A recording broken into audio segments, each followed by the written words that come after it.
Alors salut tout le monde.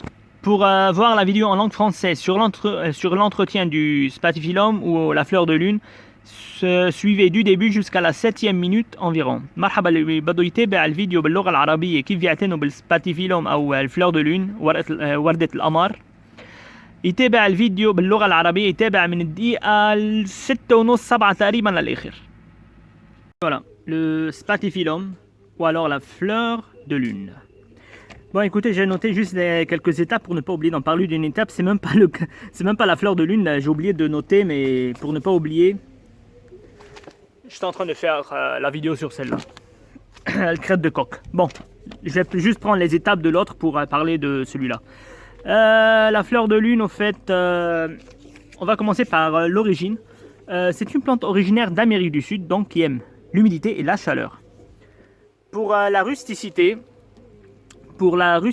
c'est 10 degrés, 12 degrés. Déjà à 15 degrés, n'exposez pas la plante à l'extérieur. Faites-la entrer à l'intérieur, près d'une fenêtre, mais pas en tout cas à l'ombre. C'est pas une plante qui va aimer trop d'ombre. Elle aime beaucoup la lumière, mais pas de soleil direct.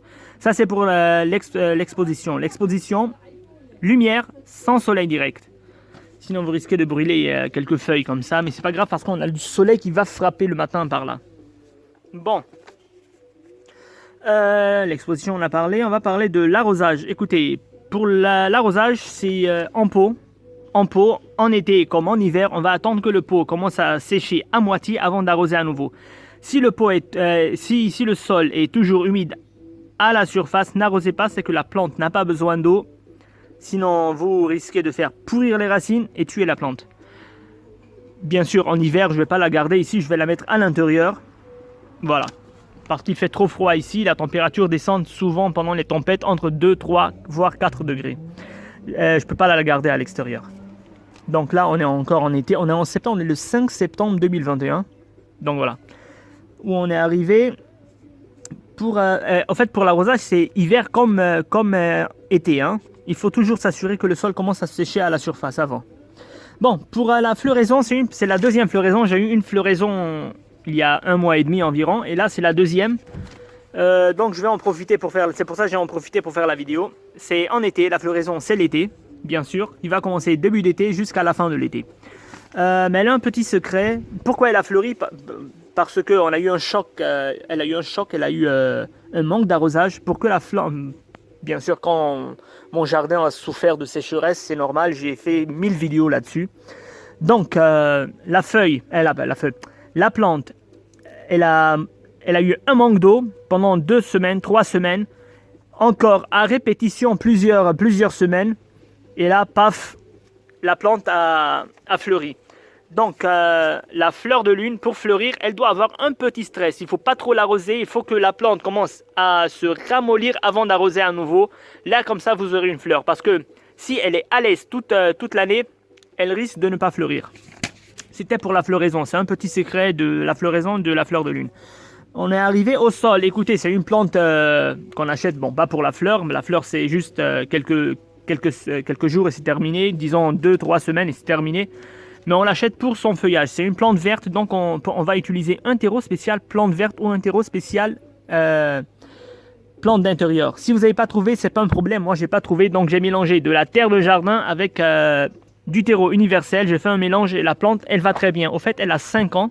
C'est un cadeau d'une collègue à Arc-en-Ciel où je travaille, l'association Arc-en-Ciel, l'NGO.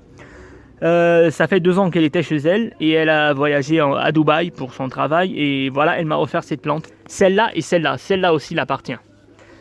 Le dragonnier là. Bon, donc elle a 5 ans, c'est une plante qui a 5 ans et ça fait 3 ans qu'elle est chez moi. Bon, pour le rempotage, bon là le pot il est grand, hein, donc je vais pas la rempoter avant disons 2-3 ans encore. Mais dans un pot plus petit que ça, il faut la rempoter une fois chaque 3 ans au moins, dans un pot un peu plus grand. Pour l'engrais, c'est une plante qui va, comme j'ai dit, c'est une plante verte, donc on va utiliser un engrais spécial plante verte. C'est un engrais liquide qu'on va mélanger avec de l'eau. On va mettre un apport d'engrais une fois par mois, une fois chaque 1 mois et demi, au printemps et en été. Pour la taille, pas de taille, on va juste faire un nettoyage. On a 2 feuilles qui ont séché, on va tout simplement retirer ça. Pour la multiplication, on peut faire des semis. Moi, je ne conseille pas, c'est trop lent et c'est trop compliqué. Bon. Le mieux, c'est de faire une division de la touffe. Vous avez vu, regardez, elle a fait plusieurs, elle a fait 1, 2, 3, 4, 5, 6, je ne sais plus combien.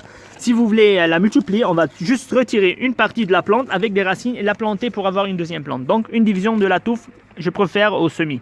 Le semis, si vous voulez le faire, c'est au printemps. Pour les maladies et insectes, écoutez, c'est pas une plante qui va...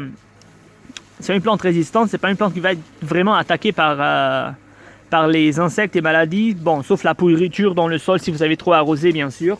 Ou alors des pucerons. Les pucerons, ça fait 5 ans que la plante, que je connais la plante. J'ai jamais eu de pucerons, même ici, même dans mon jardin. Mais elle peut être aussi atteinte par des araignées rouges. Bon, c'est une plante tropicale, donc pour le puceron, savon noir, n'importe quel savon, mélangé avec de l'eau, on va pulvériser une fois et c'est terminé. Pour les araignées rouges, c'est simple. On va aussi du savon noir mélangé avec de l'eau. C'est une plante tropicale, donc elle aime avoir de l'humidité sur son sol. Et l'araignée rouge déteste l'humidité, donc c'est pour ça qu'elle vient dans les périodes secs. L'araignée rouge. Donc on va pulvériser 3 fois par jour pendant une semaine, ou voire plus qu'une semaine. L'araignée rouge va détester l'humidité ambiante sur la plante, donc il va foutre le camp, ça s'il n'est pas mort avec le savon. Bon, écoutez, c'était tout pour la plante. Bon, voilà, j'ai presque tout dit. Hein. C'est une plante d'intérieur, voilà. Moi, je l'ai dans mon jardin. En hiver, il va entrer à l'intérieur. Et il faut la stresser un tout petit peu pour avoir une floraison. Bon, alors à bientôt pour une nouvelle vidéo avec une nouvelle plante. Et هلا بدنا نحكي عن السباتيفيلوم الفلور دو لون يعني الوردة القمر. هلا هيدي مش لإلي، هيدي كادو من 3 سنين، عمرها 5 سنين لأنه صار لها 3 سنين عندي، وكانت لزميلتي بالشغل صار لها 2 عندها، بس راحت على دبي هلا من 3 سنين فسلمت لي اياها هيدي وهي الدراسينا الدراغونيه. طيب بدي هلا هون انا بالعاده بكتب الاتابات اللي بدي احكي عنهم مشان ما انسى احكي عن شيء، بس نسيت اكتب ورقه لهيدي الاتابات مشان ما انسى احكي عن شيء مثل ما قلت، فحاخد الورقه لانه هي نفس الاتابات تبع الكريت دو كوكي اللي هي عرف الديك. طيب الاصل بدنا اوريجين. الاصل هيدي نبته اصلا من امريكا الجنوبيه، يعني بتحب الرطوبه والشوب. روستيسيتي تحملها للبرد، هيدي النبته ما حدا يتحمل تحت 10 يعني 10 12 درجه النبته هي بدها تبلش تموت، ما حدا يتحمل. فالافضل على 15 درجات لازم النبته تفوت لجوا، طبعا على الشباك حد الضوء مش جوا لانه ما بتتحمل كمان قله الضوء. انا هلا هون هيدا موجود، نحن موجودين بجنوب لبنان، نحن ب5 شهر 9 سبتمبر 2021. فانا بالشتويه بفوتها لجوا لانه ما في اتركها برا، الحراره هون تنزل بالشتويه اوقات بالعواصف بين 2 3 4 درجات، فما في اتركها هون. اكسبوزيسيون مطرح ما لازم نزرعها، بدنا نزرعها دائما على الضوء القوي بس مش على الشمس، احلى ما يصير فيكم هيك. هلا انا هون لانه عندي شمس تضرب الصبح بس مش مشكله، بس بعد الظهر بتضل النبته على الفاي. هلا مش مشكله، هلا هول كم شغله مش ازمه يعني. اوكي كنا عم نحكي عن المطرح ما لازم نزرعها، قلت لكم ضوء بس بلا شمس. فلوريزون اوكي، هيدي النبته عندها سر صغير لتعمل ورد. هلا هيدي الثاني ورده عملت لي اول ورده باول الصيفيه لانه بدها تعمل وردتها بالصيفيه، هيدي ثاني وحده كرمال هيك عم صور لانه عامله ورد. هيدي نبته ليش عملت ورد؟ لانه صار عندي مشكله بالمي فدبلت شوي، دبلت مرتين 3 4 كمان، وحكيت فيها كتير بالفيديوهات عندي.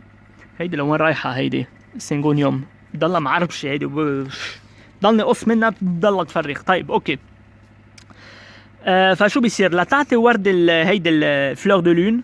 شو لازم نعمل؟ لازم نعمل لها ستريس، يعني بدنا نتركها تدبل شوي قبل ما نرجع نسقيها، يعني مرتين 3 لازم تدبل، نسقي بترجع بتطلع، بنرجع نتركها لتدبل شوي شي 3 مرات منشان تعملنا ديكلانشي للوردة، يعني منشان تعطينا الوردة تعولتها. إذا النبتة كانت كتير مبسوطة، يعني نضلكم عم تسقوها وما عندها ستريس أول ولا شيء، ممكن ما تعطيكم ورد، فهيدي سر صغير منشان تعطيكم ورد. اغوزاج السقاية. اوكي، بالصيفية او بالشتوية بدكم تتركوا البو ينشف تقريبا على النص قبل ما ترجعوا تسقوا. هي ما خاصة بالورد، اذا بدكم اياها تعمل ورد بدكم تتركوا تنشف منيح، بس انا عم بحكي عن السقاية بشكل عادي. بالبو مثل ما قلت لكم بالصيفيه او بالشتويه بدنا ننطر ليصير على النص، النشفان على النص قبل ما نرجع نسقي، لانه اذا التراب من فوق بعدها رطبه وجيتوا سقيتوا حيصير في زياده مي على النبته وممكن الشروش يهتروا وممكن تخسروا نبتتكم، فانتبهوا من هذا الموضوع. اوكي، وين وصلنا؟ سول التراب. هلا بالنسبه للتراب تاعولها هيدي نبته ما رح نشتريها كرمال وردتها، بدنا نشتريها كرمال ورقها، لانه الورده بس ابو جمعه 10 ايام جمعتين وخلصت. بس بدنا نشتريها بلانت فيرت، يعني نبته خضراء. فالتراب تاعولها بدنا ننقي دائما تيرو سبيسيال بلانت فيرت او تيرو دانتيريور، يعني تيرو خصوصي للنبات الاخضر او خصوصي للنبات اللي بتنحط جوا بقلب البيت. اذا ما لقيته ما في ولا اي مشكله. انا ما لقيت، شو عملت؟ جبت التراب تبع الجنينه وخلطتها منيح مع التيرو يونيفرسال. تيرو يونيفرسال بيمشي على كل شيء، وهي النبته صار لها 3 سنين مزروعه هون، ما في ولا احلى منها وعم تعطي ورد كمان. رامبوتاج لما بدنا ننقلها، هلا هيدا البو كتير كبير لإلها، فهيدي فيها تبقى بعد كمان سنتين ثلاثه بهيدا البو ما في ولا اي مشكله، بس اذا كانت ببو اصغر كل 3 سنين بدنا ننقلها لبو اكبر. تشحيل ما بدها تشحيل الطاي، ما بدها تشحيل، بدنا بس نشيل الورق اليابس مثل هول الاثنين اللي هون وبس. ملتيبليكاسيون كيف بدنا نكتر منها للشتله او بنزرعها بذر، هيدي انسوا بالربيع او انسوا موضوع لانه لبكه ويمكن تطلع يمكن ما تطلع وبدها وقت لتكبر. شو بدكم؟ في طريقه اهين يلي هي ديفيزيون دو لا توف، يعني نجي نشيل شتله منها مع الشروش تاعولها ونزرعها مثل هون. شايفين عامله كتير لانه عمرها 5 سنين الشتله، صار عامله كتير، بس انا ما بدي فرقها. بس اذا بدكم تفرقوها مثلا بتيجوا بتاخذوا هيدي مع الشروش تاعولها وبتزرعوها ليصير عندكم نبته ثانيه. مالادي انسكت، حشرات وامراض. هيدي نبته عندها مقاومه قويه على الامراض، فما بتمرض الا او اذا عفنوا شروشها من كتر المي. بس ممكن يجي عليها شو اسمه البيسرون هي المن. هلا انا صار لها 5 سنين بعرفها للنبته ولا مره صار عندي من، بس ما بعرف ليه بيقولوا انه بتيجي عليها المن. المهم اذا اجى عليها من ولا اهيان بتجيبوا صابون، حيلا نوع صابون بتخلطوه مع مي بترشوا مره واحده وخلصت. بيجي عليها الاكاريان هي الاريني روج. الاريني روج بتيجي بتضرب عليها. هيدي نبته استوائيه فما في مشكله انه ترشوا مي عليها، لانه نبته بتحب الرطوبه على الجو تاعولها. بس الاكاريان بالعكس بتكره الرطوبه، فالاكاريان بتجي على النبته لما بيكون الجو كتير فيه جفاف. بالنسبه للاكاريان الاريني روج بتجيبوا مي وصابون، حيلا نوع صابون بتخلطوا بتطصوا على النبته 3 مرات باليوم على مده جمعه او اكثر من جمعه. الاكاريان حيكره هيدا الجو الرطب اللي حول النبته وحتحل عنا للنبته. بحال ما حلت عنا للنبته من وراء الرطوبه ممكن تموت من وراء الصابون. فهذا كان كل شيء عن الفلور دو لون، وحكيت تقريبا كل شيء عنها. طيب، من نشوفكم بفيديو تاني مع نبتة جديدة.